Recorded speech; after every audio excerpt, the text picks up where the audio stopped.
Meu nome é Fernanda Sacano, vou colocar uma apresentação para a gente, para falar um pouquinho do meu percurso, certo? Então, espero que estejam todos bem por aí. Meu nome é Fernanda Sacano, sou arquiteta formada pelo IAU, pelo Instituto de Arquitetura e Urbanismo de São Carlos, em 2010. Já fazem 10 anos que eu me formei, e eu sou de Sorocaba, do interior de São Paulo. Vim aqui apresentar a minha trajetória depois de formada para vocês, falar um pouquinho como que foi e o que eu estou fazendo agora, né? Eu, logo que me formei, em 2011, eu fui trabalhar num escritório bem legal em Campinas, que chamava Entre Arquitetos. Foi minha primeira experiência, e como todo mundo já imagina, a gente faz arquitetura, se forma, vai trabalhar, e o que mais tem para fazer é projeto de casa, né? Então lá a gente tinha projetos de casa, assim, com certeza, mas tinha bastante projeto comercial também. E eu achava bem dinâmico, gostava dessa forma de trabalhar. Como eu estava recém-formada, eu queria explorar outros tipos de trabalho, outras coisas, e vim para Sorocaba, voltei para minha terra natal, para trabalhar numa construtora, que é uma estrutura super diferente, um tipo de empresa, assim, com muito mais funcionários, eles tinham equipe de obra, e era uma construtora que chamava Prohidro, e eles faziam, praticamente, a maior parte do trabalho deles era construir galpões industriais. Então, foi uma época que eu aprendi muito, mas tinha uma dinâmica de trabalho que eu achava que não era exatamente o que eu gostava. E daí eu fui procurando outras coisas para trabalhar, e minha irmã estava morando aqui em São Paulo, nunca quis morar em São Paulo, mas achei que podia ser uma oportunidade interessante. Daí eu fiz umas entrevistas e vim trabalhar no escritório que chama Terra e Tuma. E desde 2012 até hoje eu estou no mesmo escritório. Já fazem 8 anos que eu estou aqui. E agora eu vou apresentar alguns projetos das coisas que a gente está desenvolvendo para vocês terem uma ideia do que um arquiteto pode fazer. Claro que o arquiteto pode fazer muito mais coisas. A gente tem vários campos de atuação. Eu vou mostrar a minha experiência, tá bom? Então, essa aqui é uma casa aqui em São Paulo que a gente construiu, chama Casa Mipibu. Eu participei de todo o processo dela, desde a elaboração do projeto até terminar a construção, por isso que eu estou trazendo esse exemplo. É uma casa de bloco estrutural aparente. Aqui dentro nem parece uma casa, né? Mas tem essa característica. Deixa eu só ver aqui se está tudo certo. Putz, não estou compartilhando a apresentação, peraí. Desculpa. Vou separar aqui.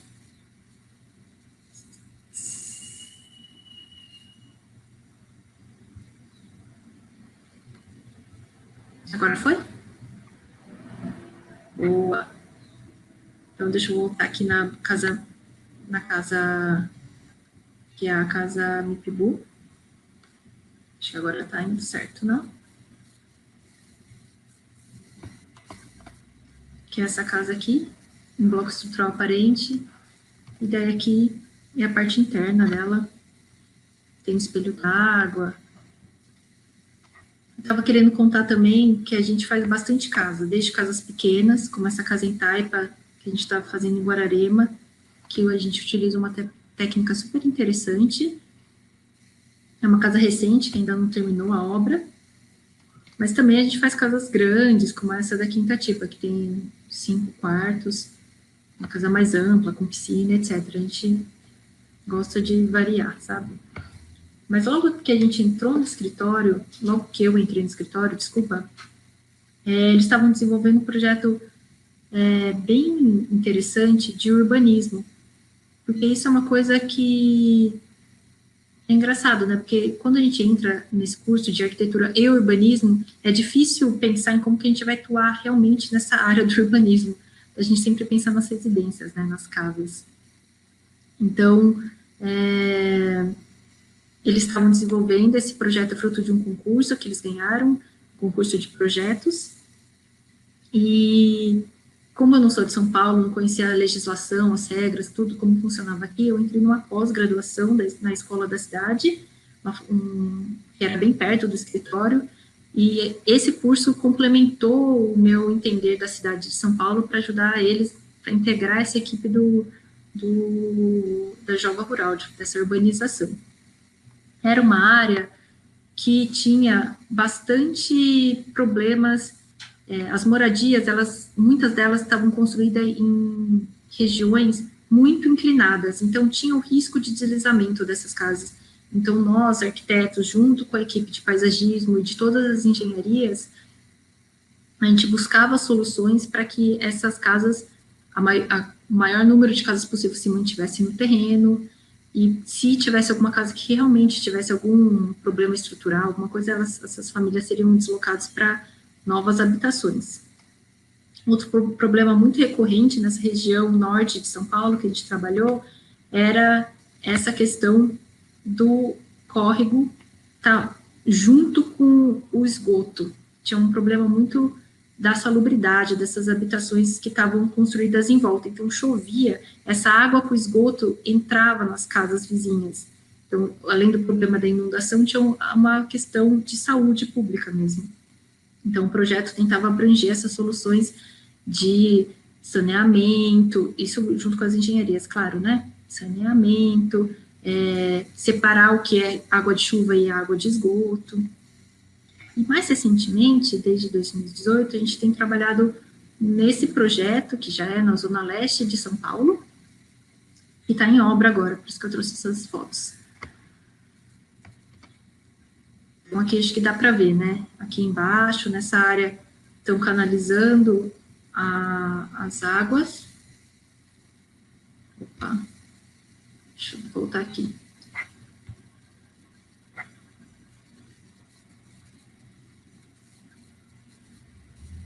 Será que está muito pesada a minha apresentação? Por isso que não está mostrando?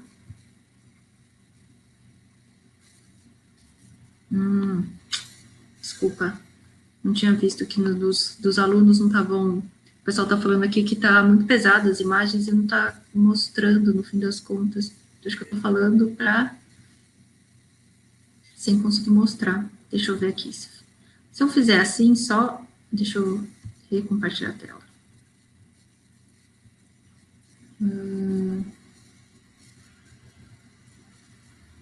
Fazer assim, ó.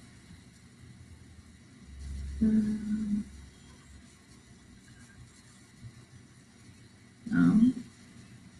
Deixa eu recompartilhar.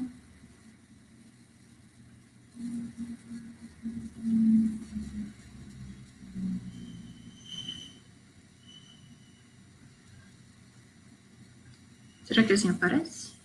Fica muito pequeno?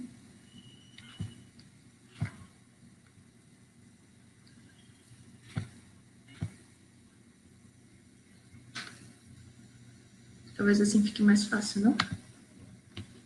Vocês podem só me falar aqui pelo WhatsApp, porque daí eu já vou acompanhando.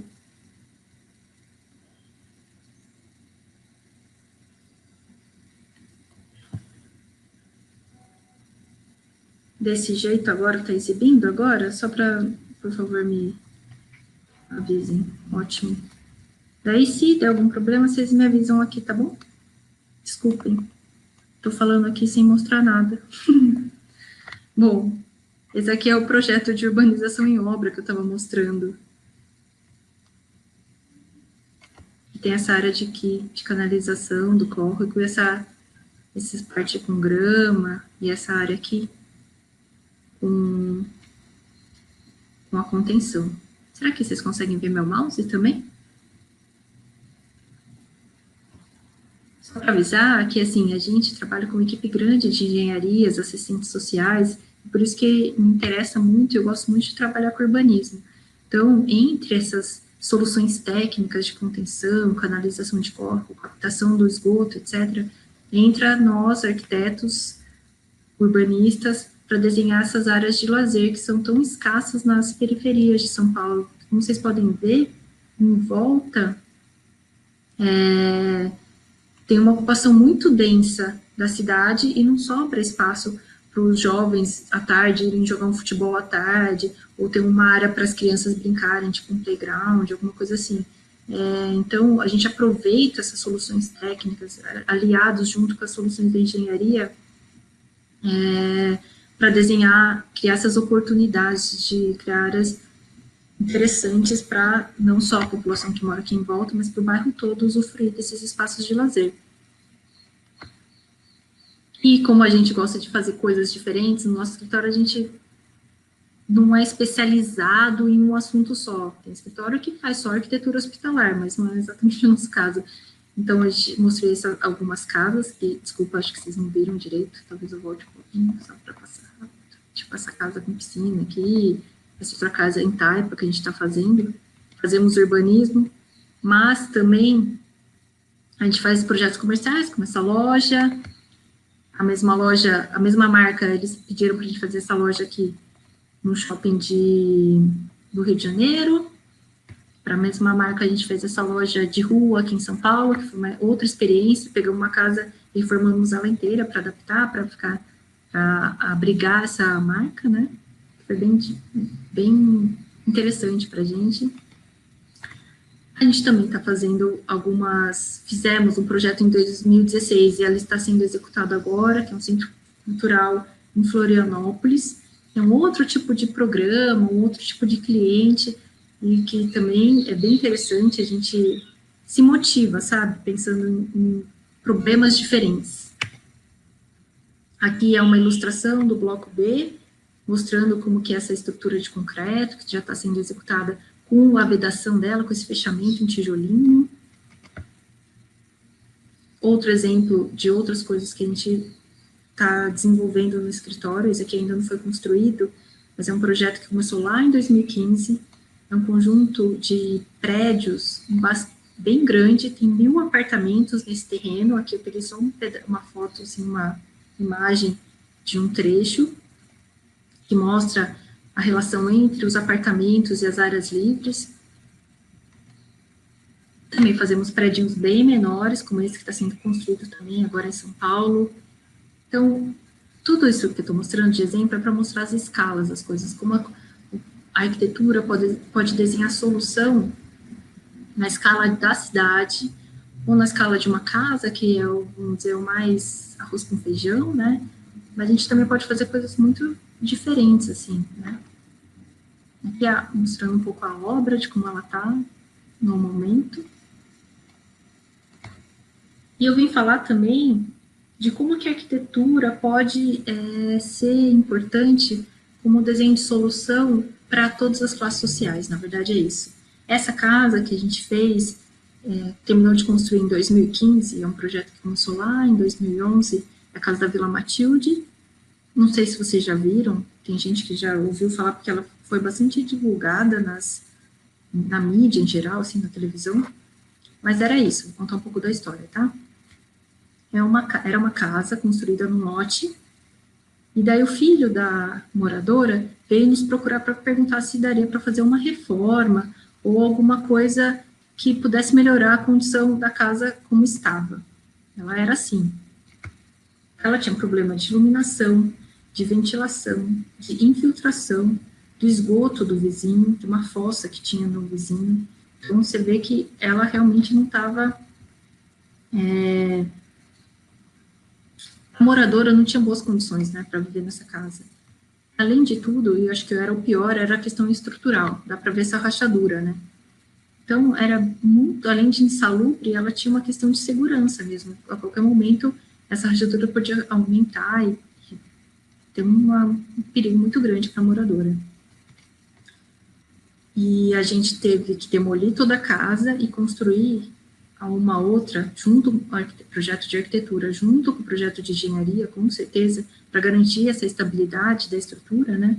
E essa daqui é a foto do que foi a casa depois de construída, esse aqui é o nosso projeto.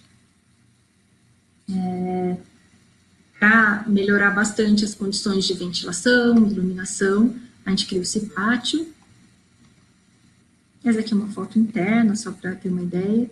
Ela é toda em bloco estrutural também, como alguns exemplos que eu passei, desculpa, acho que vocês não viram, mas alguns exemplos que eu passei, a gente está usou por um momento essa solução técnica para construir, mas isso foi uma escolha de projeto, assim, e de rapidez de obra, que era bastante importante nesse caso, mas o que eu queria mostrar era que, com certeza, a condição da moradora mudou muito. Isso, o que ajudou bastante, foi o desenho e a atuação do arquiteto. A casa foi feita para uma cliente que era uma empregada doméstica, e eu acho que isso, com certeza, fez parte dessa história e impactou bastante a mídia. Então, por quê, né? A gente fica pensando, mas que empregada doméstica contrata um arquiteto para fazer a sua casa, né? O filho dela, com certeza, ajudou muito, porque ele veio até a gente, mas essa história trouxe uma reverberação tão interessante que a gente acabou ganhando alguns prêmios, em 2016, principalmente, que foi quando a casa foi publicada. Então, a gente ganhou um prêmio de um site, chama Arquidele, expusemos na Bienal de Veneza, lá na Itália, ganhamos um prêmio aqui no Instituto Tomoyotaki, e fomos convidados também por uma Bienal Ibero-Americana para expor esse projeto, para contar essa história para as pessoas. O que é muito legal é que a arquitetura está sendo vista cada vez mais como um dentista, por exemplo. Um dentista, todo mundo que tem dor de dente vai no dentista e conserta o dente, certo? A arquitetura da cidade, a maioria das coisas que a gente vê, não só na periferia, mas na cidade como um todo, é assim, tô precisando aumentar um quarto, fazer alguma coisa, e daí a pessoa chama um pedreiro e o cara vai lá e constrói. Para que arquiteto, não? E cada vez mais a gente está conseguindo mostrar a importância do arquiteto para a sociedade. Então, várias emissoras, várias pessoas foram lá gravar, a história foi contada pelo CAL, que é o nosso Conselho de Arquitetura e Urbanismo, mas apareceu em vários lugares, isso é de menos, mas eu queria comentar sobre isso, sabe, a arquitetura não só servindo aos grandes instituições que têm mais poder econômico, político, poder, sabe, as igrejas têm arquitetos, Brasília teve um arquiteto, né, a capital desenhada, então, eu queria dizer, assim, que a arquitetura poderia ser mais do que só essa, a gente ter uma visão mais ampla, né, da arquitetura sendo algo que não serve só aos ricos ou só às grandes instituições. Ela também pode desenhar toda a cidade de forma bem democrática.